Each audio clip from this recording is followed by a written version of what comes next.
Doctor, आम्ही injections घेतले, सगळ्या टेस्टसुद्धा केल्या, 14 दिवस वाट बघितली, तरीसुद्धा पॉझिटिव्ह रिझल्ट हातात आला नाही. आमचा IVF परत फेल झाला. नमस्कार, मी doctor Apurva Deshpande, consultant gynaecologist आणि इन्फर्टिलिटी स्पेशलिस्ट बारामतीहून.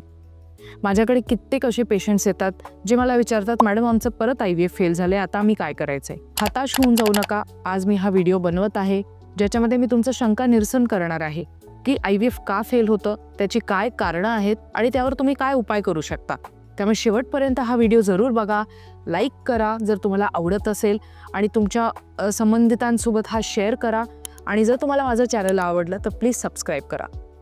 पहिलं मूळ कारण म्हणजे आणि खूप कॉमनली आढळणारं कारण म्हणजे एम्ब्रिओ किंवा भ्रूणची गुणवत्ता. आपण एम्ब्रिओ क्वालिटी ही लॅबमध्ये असेस करतो, त्याला ग्रेड करतो आणि मग तो एम्ब्रिओ तुमच्या गर्भाशयामध्ये ट्रान्सफर केला जातो. तो रुजतो की नाही हा त्याच्या गुणवत्तेवरून डिसाईड होतं, त्याला आपण ग्रेडिंग असं म्हणतो. जेव्हा गुणवत्ता चांगली नसते तेव्हा बऱ्याच वेळेला आपल्याला प्री इम्प्लांटेशन जेनेटिक टेस्टिंग म्हणजे की PGT याचा वापर करावा लागतो किंवा कधी कधी आपल्याला एग किंवा स्पर्म डोनर देखील वापरायला लागतो. आमच्याकडे रिकरंट फेलियर्सवाले जे पेशंट येतात त्यांना पण आम्ही हा सल्ला देतो की तुम्ही प्री जेनेटिक टेस्टिंग जर अफोर्ड करू शकत असाल तर तुम्ही ते केलं पाहिजे.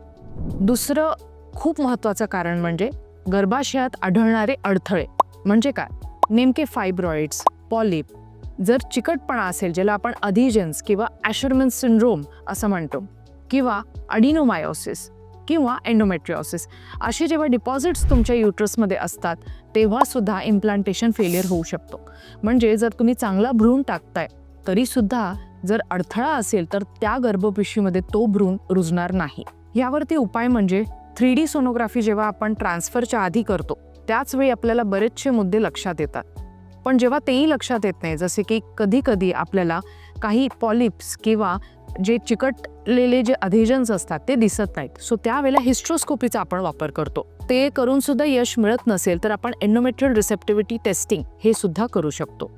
तिसरं महत्त्वाचं कारण म्हणजे जर एम्ब्रिओ म्हणजे भ्रूण चांगल्या गुणवत्तेचं आहे आणि गर्भाशयात पण अडथळा नाहीये पण त्यांची एकमेकांशी मॅचिंग वेळ नाहीये, तरीसुद्धा एंडोमेट्रियल एम्ब्रिओ मिसमॅच किंवा इम्प्लांटेशन विंडो मिसमॅच ह्या कारणामुळे सुद्धा एम्ब्रिओ किंवा भ्रूण रुजत नाही आणि त्याची वाढ पुढे होत नाही. यामध्ये सुद्धा इरा किंवा एंडोमेट्रियल रिसेप्टिव्हिटी असेसमेंट ह्या पद्धतीने तुम्ही ते जाणू शकता की कुठल्या टाईमला किंवा किती आवर्स अगोदर किंवा नंतर आपल्याला एम्ब्रिओ रुजवायचा आहे किंवा रुजवला पाहिजे आणि त्याप्रमाणे आपण नेक्स्ट ट्रान्सफर प्लॅन करू शकतो. चौथं खूपच महत्त्वाचं कारण आहे आणि त्याला म्हणतात जनुकीय किंवा जेनेटिक प्रॉब्लेम असणं.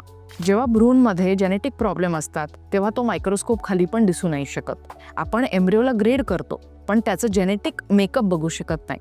आणि जेव्हा एक जेनेटिकली ॲबनॉर्मल किंवा जनुकीय प्रॉब्लेम असलेला एम्ब्रिओ आपण आत रुजवण्याचा प्रयत्न करतो तर ते नेचरचं मेकॅनिझम असतं की ते त्याला रुजू देत नाही आणि त्यामुळे IVF फेल होतं.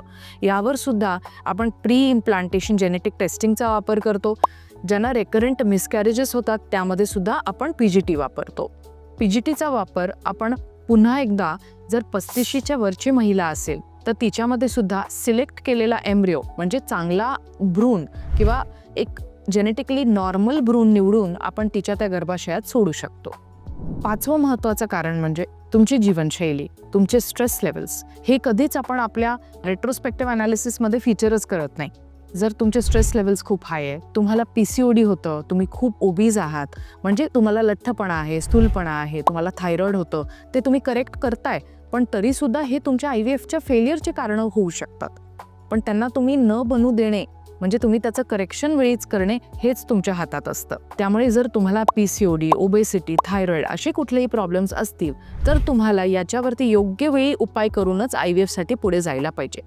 आजकाल बघितलं जाणारं 6वं खूप महत्त्वाचं कारण आहे आणि ती म्हणजे पुरुषातली स्पर्म बीजाची क्वालिटी. आपण जेव्हा स्पर्मला असेस करतो किंवा आपण जेव्हा वीर्य घेऊन स्पर्म सिमेन ॲनालिसिस करतो तेव्हा आपण असं बघतो की त्याची स्पीड किती आहे, त्याची त्याची क्वांटिटी किती आहे, त्याची क्वालिटी आपण एक थोड्या काही क्वालिटी फॅक्टर्सवरून बघत असतो.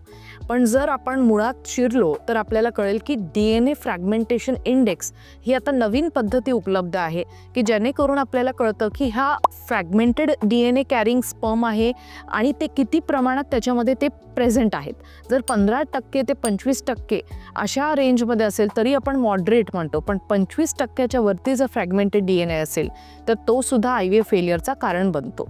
त्यामुळे जर पुरुषांमध्ये जर स्पर्मची क्वालिटी चांगली नसेल, मग दॅट कुड बी बिकॉज त्यांना व्हॅरिकोसील आहे, हायड्रोसील आहे, ते हायपरटेन्शनचे पेशंट आहेत, ओबेसिटीचे पेशंट आहेत, थायरॉइडचे पेशंट आहेत. अशी बरीचशी कारणं आहेत ज्याच्याने DNA फ्रॅगमेंटेशन इंडेक्स वाढतो आणि तो 25%च्या वरती जाऊ शकतो. मग हे खूप मोठं कारण होतं की तुमचं जे ICSI किंवा IVF करून सोडलेलं तुम्ही स्पर्म आहे, तर ओवम चांगलं असून सुद्धा त्या स्पर्ममुळे तुमचा एम्ब्रिओ हा चांगल्या क्वालिटीचा बनला नाही आणि तो ट्रान्सफर केल्यावर तो रुजला नाही.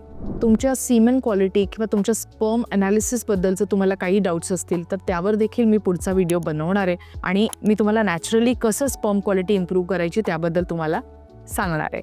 मी अनेक जोडप्यांना बघितलंय जे 2 ते 3 फेल्ड IVF सायकल्स नंतर सुद्धा आईवडील झाले. सो प्लीज संयम सोडू नका, आशा ठेवा, विश्वास ठेवा. IVF ही कहाणी आहे या तिन्ही गोष्टींची. योग्य सेंटर, योग्य डॉक्टर, योग्य सल्ला तुम्हाला नक्की यशापर्यंत घेऊन जाईल. पुढील व्हिडिओमध्ये मी सांगणार आहे की IVF फेलियर नंतर पुढे काय करायचं आणि नैसर्गिकरित्या तुम्ही तुमची फर्टिलिटी कशी वाढवू शकता.